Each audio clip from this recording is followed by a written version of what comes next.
Canada diabetes, hepatitis B, Bema, Kwamwasha, say, and Fama, the more you abro so your person, Sardian will be none besreco. Unya suffer a Kuaba Center, Natura Quine, na Upiwa, Owato, near Waton Sanum, and in Bonivium Diam, or General Wany, Odofi Jesse, Wato Mountain Time, our Machikra, yes, or the abro as you, near Baba Sumi, no one so bon crofop and open Saka Kragunum, when you be an Hoya near Pacho, Apata she take in Acheno, Bomodina, a pest of request, Quine Fanaco, Nada Qua, Ubedia dance your dear mamma, and in Ubreya H, Yano, and upon Sakosi and Umrenum, our Brema Pentecost, I saw down in Cheho, Ubenya Sofra,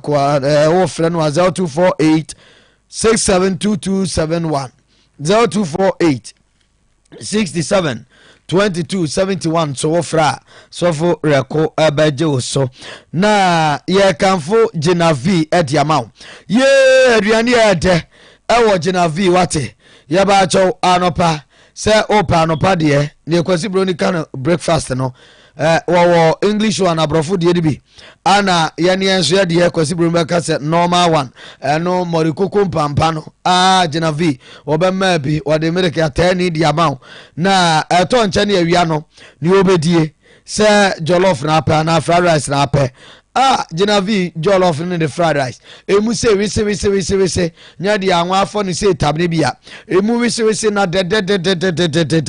na beef sauce the salad na pa no so Genavi. Wo ye ni nyina bi. Ave spaghetti ni noodles no. Wa cho di obedi atafronsa na wate sampa. We di noodles ni spaghetti ye Genavi. Ana ye kan foma wo pe pizza and spring roll meat pie. Any sandwich potato chips. Ni nyina oye bi wa ni wo kwa ma gina. Wani chief no omu boho ani adwumafo no bembo aduane e depa na wonu aduane na se wutwa potam wonu a tam wonu hwehwehwehwehwehwehwehwe wa hwe kura obenwa se go sura che na wugina ho na wohwia nko a ba cho Genavi aduane e dana bo nso afo wo adwum na afre kura no a wonu de beba ha oyiri na enum aduane ye na enei afi no osu aduane ya wo de no anse fre Genavi o fre Genavi obebre mu aduane amadi e wo fie enko sa oyiri be hunu aduane ye no Genavi obesom aduane pam aye aponto adwabo aware ayefro ene ahiemu ahodo nyina so de ado ye mudi ahiemu ani ko bi ampesa mogima ni mu po bi obedon aduane pa aduane a dan bo sa da fom bedi amen aba besom a Genavi munjo machira kwan na wonu aduane e kam mba ba besom papa pomba ujuma di ase a obi abenya aduane ni bi adi amen nya fe no obi be se na manya bi ni debi Genavi aduane papa ni fie no ni sito mu akura sofo mu a na asase papa ase ya edum Techno Mobile nim shape Access Bank ntwa so wonum odi abomode na fresh 0247 009999 0247 009999 Genavi aduane ana ede wo pe ene akoko nam wo pe ene fish e ba cho Genavi aduane pa ni fie ene honom na cities rubbish ni o se yan kanjo se nei wo paniema do bi ti se WC basin kitchen sink ni cabinet afi showers type bi a wo pe ene hwehwe de bo down ho ne dwaye ne bathroom ho sei o obema bi na jacuzzi papa ya bedemu na abedwade do demu ana wudwade na ebo nwum kura eka ho ebi ho water heater any taps ahodo any corner any straight bath ni ekeka ho na show machira kwan city ceramics word ne papa aba ya unya bia boa papa nano ni ekote sompa hene kwa me nkroma sei wase o city ceramics wa kwa jija kuzi papa e de furo nu nchen e no odam ya wo dwade mu a kama odwade a na ebo ne nyum na wo peta sa papa de akwa to fie pa cho de free Spain manum Italy manum ani ni free India ye original obema oni nyina bi ya enya agrokra contractors e bo modern money plumbers ne tilers money city ceramics for na eni kasubom woni ama no betimi etu aton obetimi nso agema akon odi akọ fie ni wodwuma ba bia odi ko bia ojo ma tira kwa binchi wo mben cabbage market on Frezel 545 155 185985 0545 18 59 85 eso and Alfred City Ceramics obejo so abe nie yare bia ye ko Apatapa Pokrum Apatapa Junction wonum na yenya biem wo honum pe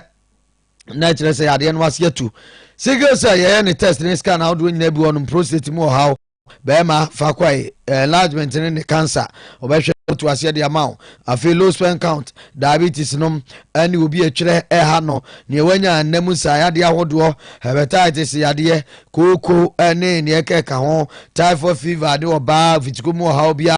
ne wobo wapa ba oba ne be ma de ahyiamu wi a na nsuo ni nyina sa ba ba sente hye wa yade ne ne keka ho be ma nei opese oya be ma brane hwe mu akira kwan na wo moa owo eye tano so Apatapa new site onum Apatapa Junction 0243 345392 0243 34 53 92 so and our free wonum Zap Cola soft drink anom de doko ye wonum anom de Kumasi ade sei anom de obi age atum ene Zap Cola soft drink unya Zap Cola soft drink na wo de bo Genavi wonum jollof ne fried rice so a what we do bebu wodum papa dwabo ne yeshemu adu gina wo pa anom de asomo a Zap Cola soft drink Kumasi mai bia yeton anum de bia kwa so pe Zap Cola soft drink wonum ene bosha bada uroma ene boa abma anopa no siakase yede aba abesom over atafrimpon ni midin samno ni kire mu siesie enhwe na yemfa ensomo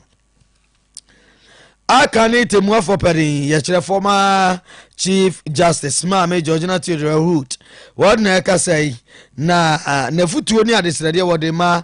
Christopher ya ye adwuma se momode ne afi adwuma ye emo nyame ahini hu da Europa na ne se odi tudwa ebra Assemblies of God asafuku ayefronum professionals Assemblies of God Professionals Network unjenti afreno AGPN na wonum sign adakuo no adi ebiemu ekuo no eba ya fimpinu ade nan ene onu tintin yese Assemblies of God asafo no woni ye adwumafo ye wo mo be kan ho abom na wafa kwanya no na afa ne wona hode watietia ne wonim de ene afa wadwuma wode abonyankropa ahenie eho da wuru no atre nyankropa ahenie no emu na saa kuo no na wonum sign akanya mu eno na Mame Georgina Theodore Wood wakasa ewo dwumadie no ase no ochirim se Christopher ye adwuma nyina anka ehunu se iya yayo baabi ayaduru nima yedie pempenso ayaduru abrabɔ ne asetrem adwuma ye nyina no eye nyankropɔn ahenie no entira enu nti ebradu se ebo moden na yede yadwuma yeyo ebo nyame ahenie ehun dawro. Ethical leadership is one of the many ways we can be of service to God and our country. As Christian professionals, we have a duty to be examples of integrity, honesty, and ethical conduct in both our public and private lives. Let us use our positions of influence to champion righteous practices, promote transparency and accountability, and challenge the status quo when it conflicts with biblical principles. Our commitment to ethical living and excellence can be a really powerful testimony of the transformative power of the gospel. Yo, Mame Georgina Theodore Wood na yati na nadusi ye Assemblies of God asafumemuni nyina so pani ya wata wonum ano superintendent ye Reverend Stephen Wengam wonso wode ani sonsem atudwa wo kire se ekuo no na ani so papa pa se wonum aka wadwa abomu se wonum enyuma ene ona hode obetietia atasetase na wode aboa ama ahenie no atumpon. The God Professional Network accordingly recognizes the presence of professionals, the absolute need to mobilize them for the missions, provide platform for their networking, and create a pool for assessing such expertise and talents for effective administration of the church and inspire them to contribute their quota for church growth. We are poised to bring them on board to help provide expertise in the administration of our great church. We want to partner you to send the light and become more visible and relevant in societal development. So many Assemblies of God as a Fumamun Nawadano, Reverend Dr. Stevie Wangam, and Yeti Nini. Na Ekuya Yebu Din Sisia Yanum Se Kenya Mua, and Untibeshi Mudi, Ekoso, Assemblies of God Professionals Network, AGPN. Near Waye, Jumtrani Dima Wunumuni na Ane Urakwa Beneduahi. And what in Santujana, Ochemuse, Empo, Se Oshe. Woni a ede asempatre eba wo manga na mu na oba ebe ye nyamedwuma ewo asase no a nyamianim wonum amwa bebre ewo ye Assemblies of God asafonitiem. 1931,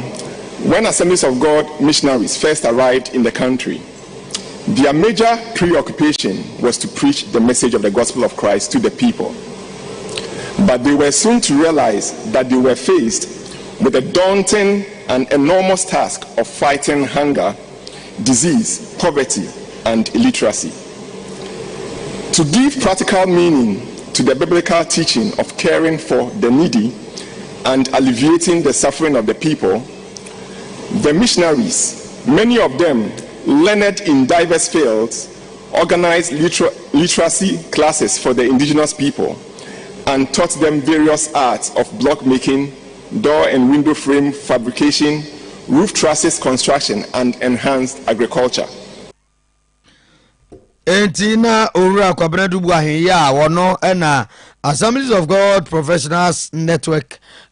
oye jumtrani ene atene kan wo kire se bra woni ade asempatre eba ye wo manyimu afi apema nkro aduasa baako Assemblies of God for wonba so mbeka nyame asem no wonbehu se wo ma no kire se wasusu mpidiem komne aho kire ene nyarewa hodo nti na ewoso mtu wana ma kire se wonum efato ho so a kire se wonum ebu akwanuasa ahodo eso yenko yenanim yapiem ewo achimotapotamo na manebo yensa ka kire mu ese achimotapo station antwa so pe wo manfo bi hetete wonum ye binum kura ye University of Ghana Legon adwumayefo ane omanfo bi aka ya wonum abobo mpatane ade bi tete potamo baabi ene yese langard fo akwakopamu bu nyina akodwiri wonum atran ato agu na enchiremu no to aso ase woni a ekodi se adwuma no ene no nhye kaka motobi ya nti uhunu se asomasi ana obente nanso ne enwanwa ne se wonum edi se adwuma se kaka motobi ya yesu mkrofo adan yaguo ene ade ne wa wo hwe Facebook ne so no timu se greda ene edi kodwira guo no yesu onum yesa nyina na aposifo abambofo nso atwa ho achi akyere se abambofo gina ho ena wonum ehwe ama yetu wo manfo ne no ena yani tete ya woni ayetu wonumi waka bi na where University of Ghana Jumayeni wo kire mu seye you find a room for us so enu su na so ye gina ya enu anajo around between 11 to 12 midnight and I also we can say so mba bebo you can say ya agro it quickly they will say excavator say bulldozer oversee ya now oversee and I me rush me friend. Yeah, that one of the directors, and also Miko police na Miko report. So I rushed to the police station. Timiko do one security lady be. Timibo na man also. Oniko na to be free. Offer the college no so mu nyina e wa hadada. All of us are the maybe na excavator no or bulldozer no wa ase. And start bubu we na misu abihye mi nyama wa na misu ye de. Bi timi ka fi ho no ba na start yi. Mi nyama na ego ho afi na me san park nyama no akọ inside. Ora ya ntete ene ana yati na mrase dwani di mo manfo wonwo oka kwe atifi abato mbasua so bia saasemi esi onunya for is allowed ya woni no asiese di langa asesem no nyame anim agi nsem wo potem wo papa sadie abre bia langa de fo no omudi omudwuma kura ya no masan e de akode asese omu ho nko akra no ema asem no ejai kra e ba be hwe can take as the representative of the people. I am saying that I will not sit aloof and allow you to treat my people like animals. It is not done anywhere. It is not done anywhere. They are Ghanaians and they are human beings. They have rights. Even a squatter has rights. And they are not squatters. I can say, I can bet with my everything that I hold here that these are university workers. And I'm calling the media to come here and interview them. Let them bring their ID cards that shows that they are university workers. Why do you treat Ghanaians like this? Why?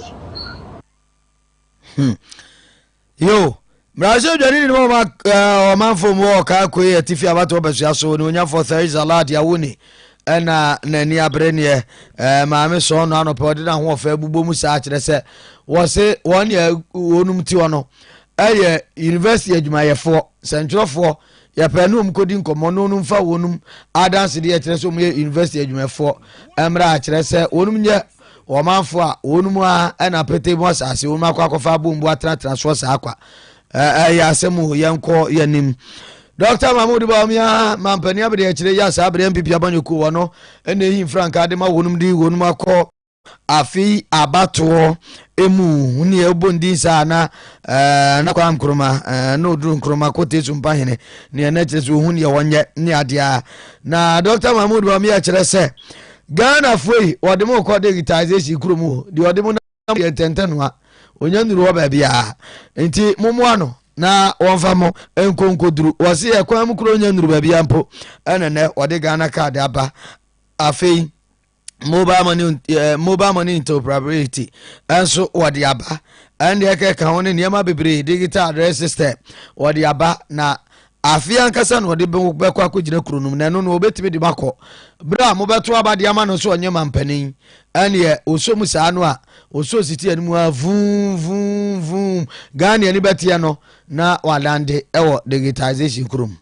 Yami adum na me be president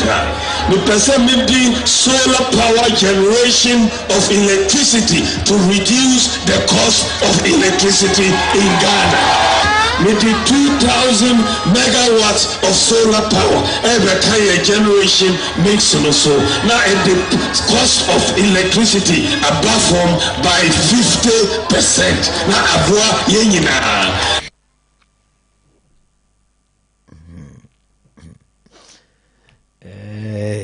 Dr. Mahmoud Bawumia no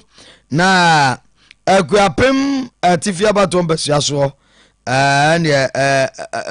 mampon kuapem epuemantem oni o manfo no wonum apomtenetene nantie bi health work na wonum ba be gina ye bebode mu no na wode sansemi tudwa oni onyafo same ewuku MPP amanyoku no wonum ba wonum ayi no ya abatom besiaso afi wonum de ne beko abato mu wonso kakra ye ode tudwa yentie no President Kufuor free maternal care and we'll find a under free maternal care. And under Kufuor, they were the first beneficiary of the free SHS. So what it means is that anytime an MPP administration they look into the future. Ayo Samia Okune ana yati. Mabele da joma manso wanam esire matifi epu yamantem. Nani onso otutu bi mane pa twetwa apakat ho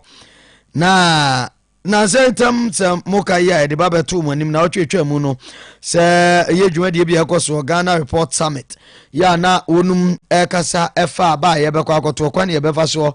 na amanebo ya enye no kure ibetimi aso ano asi ano na ema beto monte so nko fansem bia ema mampani na danko Akufo adoko kasa asie bi IGP num nyina kasa asie bi ono amampenda da adwo mama kura nso kasa asie bi ni ade na mampani na danko Akufo ado eduru nso awo kasa na okire mu se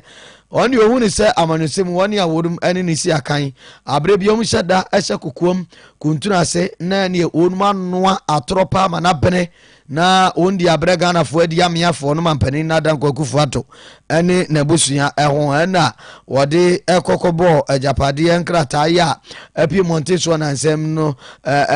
so na wochirim se ni nyina ya woni a amanusem onum ene no pre ene omu hyeda ye sane manoa se ye de begu nanim ase na amanebo ya enya no kure no saafo no etete se ena wonum edi ntintima wom ne no na mampenda da John Dramani Mama wono so wayi na no ewo esrim atifi epoye mantam emu ne wo chirim se hwan suakai ye pe amanebo ye enya no kure pa akosi Rebecca se misinformation any disinformation na tran ye kesiem eni mampani na dan kwakufu ado atran in presidency ewo ne friba wose ho wonka no kure atronko a wonum hyehyɛ no ndi ababa to montre so setam. President condemned misinformation and he used the Ajapadia document as an example of misinformation. But probably what the president doesn't know is that his office, the Flagstaff House, is the headquarters of misinformation. That is where the fake stories misrepresent what people have said and feed it into the social media. His own office is the headquarters where they do that. And so he should clean his house first before he talks about misinformation in other places. Ghana politics, too. Jam no. Also that yatin can what in nemu. Na I don't know what it was say. And this ba atifi apuya mantam upper East region also be chim. Went to Bokunaba's palace and he spoke about the issue of carving out another region to encompass the 6 constituencies in this area. And I explained that there were constitutional processes that needed to be gone through and that the criteria was 1, economic viability, 2, land size, 3, population. And aside from that, a petition must be presented, a commission of inquiry must be set up to look at the feasibility of creating a region. In the evening, I saw a fake news story misrepresenting completely what I said and trying to put me against the Mamprugu state. I never mentioned Mamprugu yesterday at all. I was just comparing land size and region and economic viability and all that. James, I'm no what. Yemfa no mpem yenko yanimu ai. Na woni e wa dwunie emu afibia wonum edi ahia na wonum ahyefa National Festival for Arts and Culture asem ana ye kan nafak. Na afidie no mkiremu a bono puemantam bono East region. Eho na wonum bedi no tachiman. Ana wonum ede krono nti wonum ayi nipa dunwotwe ya wonum ehwe no matoto atintim ama fashion watimi akoso na no ana mantam no so afo no nyafo kwasi adujan o asra woni a yede ahye onum sase onum hwe enye adwuma papa na afei o asra nsenjrofo nso se yemomoden yemfa yenintum na yemoho dawuru. Reminded of the immense responsibility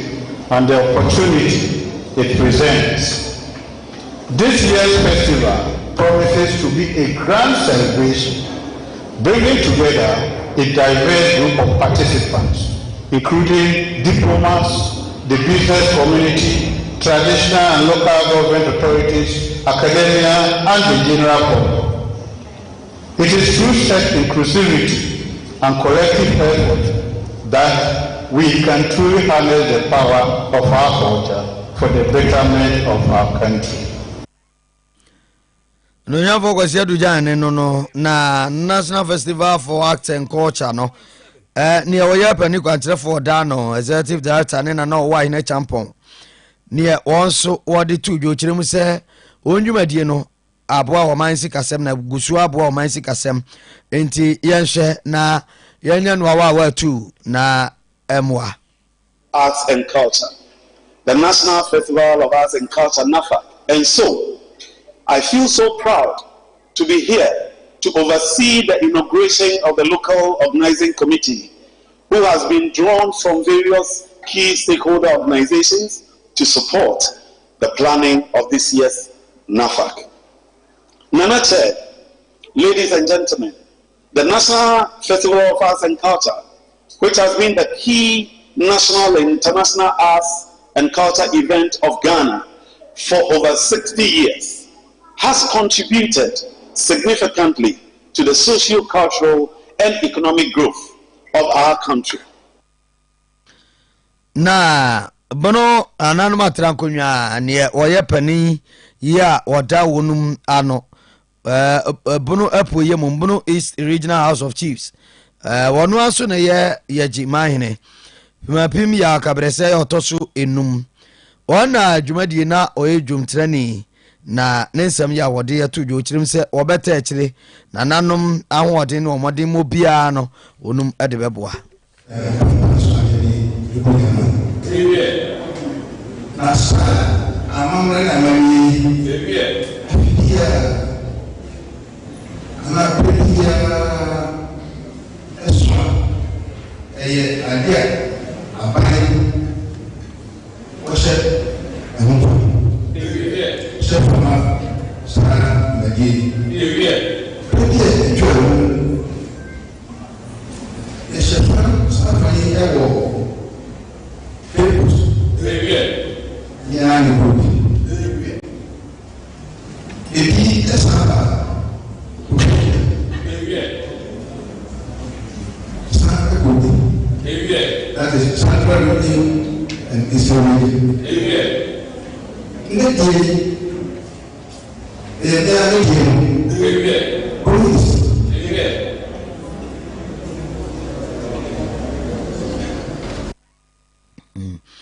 Ya jimaine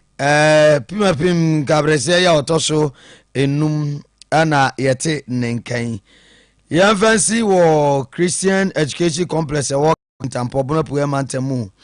na ene zugu no asuafo wonu ma ye friend graduation ceremony ene career day ya ene wonde kire mofra no daachi ni obi apeso ye ene ade a na enumu ana kwankyerefo masuku no ura kwadwa apia mponsa odi atudwo wuchirim hia pa se ene asuafo bomoden eye adwumaden no msudie ye do no mso se wonum afo mu nkrata no wonum kenkan suade ekwa akiri wonum ebekoso aye ne saa na ni nyina mu no saasre awfo ne ahwefo nso sa dawroma ene woma woma enwumasua ehia won pa kase ejabade so pa oguti bi eja oba eyo wo meso education is the best legacy ono ma ejabade bit mi ashi wo am sika bit mi edia manasa ba so ma wo ba mi dia dia do do do dia itiachi ko tae do do ni siti ma ye edumati because ya na sa kisia do do no a ye track na so ni le nta ke ko school for as I decided say punishment next time I say you need to put yes it's time and now as you introduce them to careers and develop opportunities out there and moving make your good adoption a graduation asuafo no ne awfo ne ahwefo ni bi nso kakra ye unde tu dwadwabo no ase ye ntie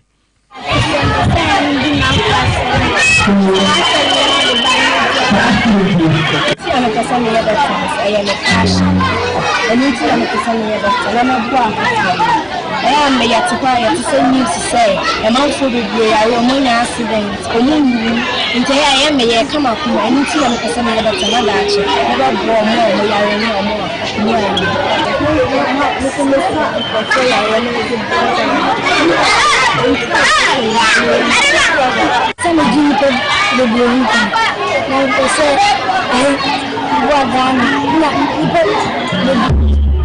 Wake mi yafutu a medema awofo ene de nso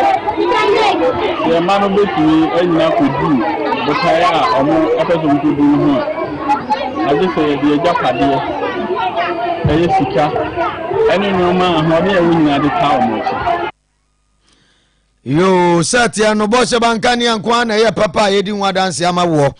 odi ko fie wadwuma so dem suku ahodo mu chandeliers, corner light, wall light, gate light, garden light, CCTV cables ne cameras ne ma papa, digital video recorders ne standing fan, ceiling fan brand a wo pe ebi wo boshe banchen Crompton ne masha ne ne ka ho ba cho bomode ne bra bajibi electrical cables no homa no e de twa nyinam de akofie ho no ba cho ne ye papa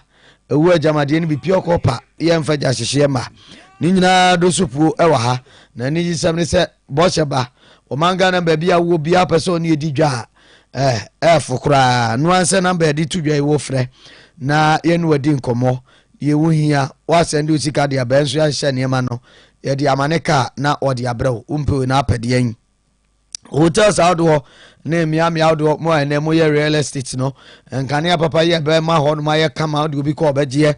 eye bosheba nkane a woje bosheba nkane a ko fie wodwuma mu atra mu a esumu enuru da biata pa cha ye wo kumasi adum maami ata ko 40 no mafei ogo ke tie do ba nim hwe onso a ye sa bo ho bosheba plaza no was limited in Central Prison runabout so ya na waba Oipa FM, Oipa TV, Promise Radio, Promise TV. Yedan emuasoro ne form oba obenya eniema ni nyina bi 0536 095966 0536 095966 eso ena ofre na bosheba ajewoso na ansa ne yebekro no yankan mo Oipa Information Center nyina said munim dada no mo mpanimfo se na no pa no ndu mo ahia mudie ne ba so Oipa FM ha nti Oipa Information Center se mo nsa ne nso na momra mo mpanimfo se ene mo ahia mu no ene huro de yi nti achekura no ndu na efrase nti wo achekura no nonkron mu anopai nonkron mu die na owa ha na kire se no ndu no mo hye mudie no efrase mo ba na mo abadwendwen mu ko ne ho na afa mo aye ntoto ye ba ko mienu bi a eho nti Oipa Information Centers mo adawroma anopai sade mo mpanifo am ye dia mo nim dada no sete no anopai no ndu mo ba abedi ahia na afa mo adwendwen eko no enkan ko ne mpuntu ho nti obi anhye ne nso na omoten emra na momra ntem so sebeye na monche na hurude no mobeko na mwakwa kudi hurude no mwahome Emmanuel Odo Korea na KaseƐ no semu Jimmy James Cliff JJ Sinitintim yebebo chidom ma yede babesom mo MC Afonso Adawroma ne yakofa no editum mu ma Promise Television Promise 102.7 FM Oipa 100.7 FM eso yeba ebesom mo ni Facebook nim ya hodo nyina wo va tafrim pon ni mitin ye ko na horode yi enwum de de ato amoso ya de ma se ama monitie ene hwe 100.7